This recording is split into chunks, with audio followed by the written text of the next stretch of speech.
এই কি সব খেতে দিয়েছো আমায়? আরশোলা, টিকটিকি, মরার মাথা।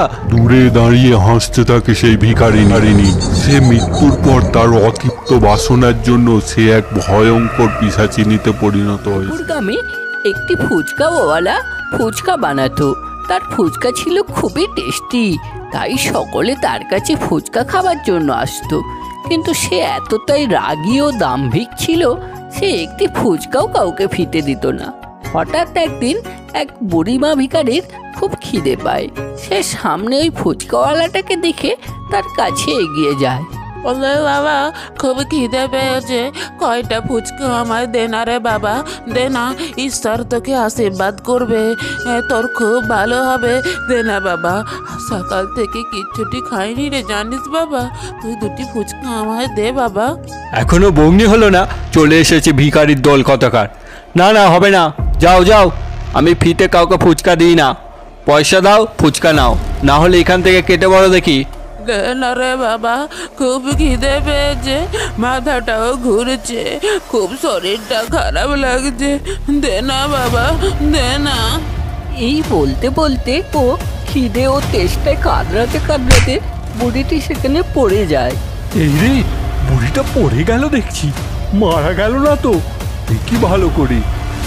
ও মা, এ তো সত্যি মারা গেছে মনে হয়। কি করি এখন? কোথাও নেই, এই সুযোগে ওই জঙ্গলে ফেলে দিয়ে আসি বুড়িটাকে, তাহলে কেউ আর আমার সন্দেহ করবে না। আমি বলবো আমি দেখিনি, যাই তাড়াতাড়ি ফেলে দিয়ে আসি।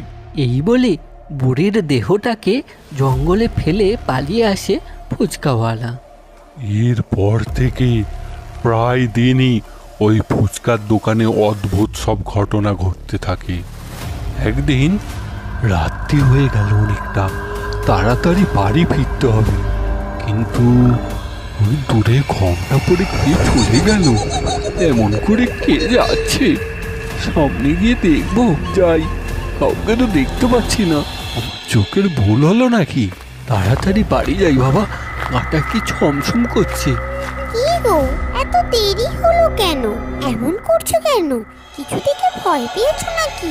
কি হয়েছে তোমার? বলো আমায়, বলো। না না, তুমি খাবার দাও, খিদে পেয়েছে আমার, ঘুমাবো, খুব ঘুমো পেয়েছে। ফুচকাওয়ালার বউ খাবার নিয়ে আসে। এমন সময় ফুচকাওয়ালা বলে ওঠে, এ কি সব খেতে দিয়েছো আমায়? আরশোলা, টিকটিকি, মরার মাথা, আমি কি এসব খাবো?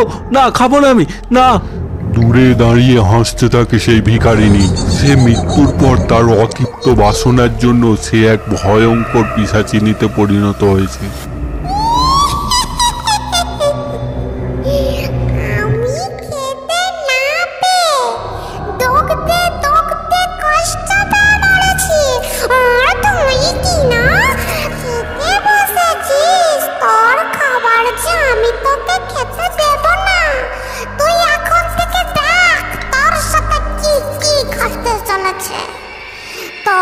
ফুচকা ব্যবসা আমি তুলে দেব, আর তোকে আমি শান্তিতে থাকতে দেব না।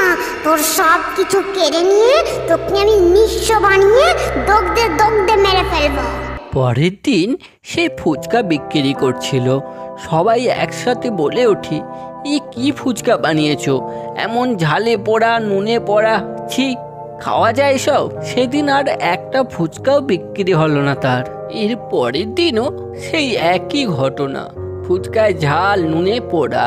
এরপর থেকে দোকানে আস্তে আস্তে কাস্টমার কমতে থাকলো। এভাবেই ফুচকাওয়ালার বিক্রি বাটা একেবারে কমে গেল। কি গো, ঘরে যে এক মুঠো চাল নেই, সংসারটা এভাবে চলবে কি করে? আমি আর পাচ্ছি না। আমি তাই ভেবেছি আমি আমার ছেলেকে নিয়ে বাপের বাড়ি চলে যাব, আর তুমি যখন কিছু একটা করবে তখন নয় আমাদের ফিরিয়ে নিয়ে এসে এখানে। এরপর ফুচকাওয়ালা একটি দারুণ বুদ্ধি চাললো। ফি ফি ফি 10 টাকায় পেয়ে যান 5টি ফুচকা ফি, সাথে টক জল আনলিমিটেড, আর সাথে আছে টক ফুচকা, দই ফুচকা, মিষ্টি ফুচকা, তাড়াতাড়ি আসুন। এরপর ফুচকাওয়ালার কাছে কিছুজন ভিড় করে, কিন্তু ডাইনি তার জাদু শক্তি দিয়ে সেই জলটিকে একটি বিষাক্ত জলে পরিণত করে।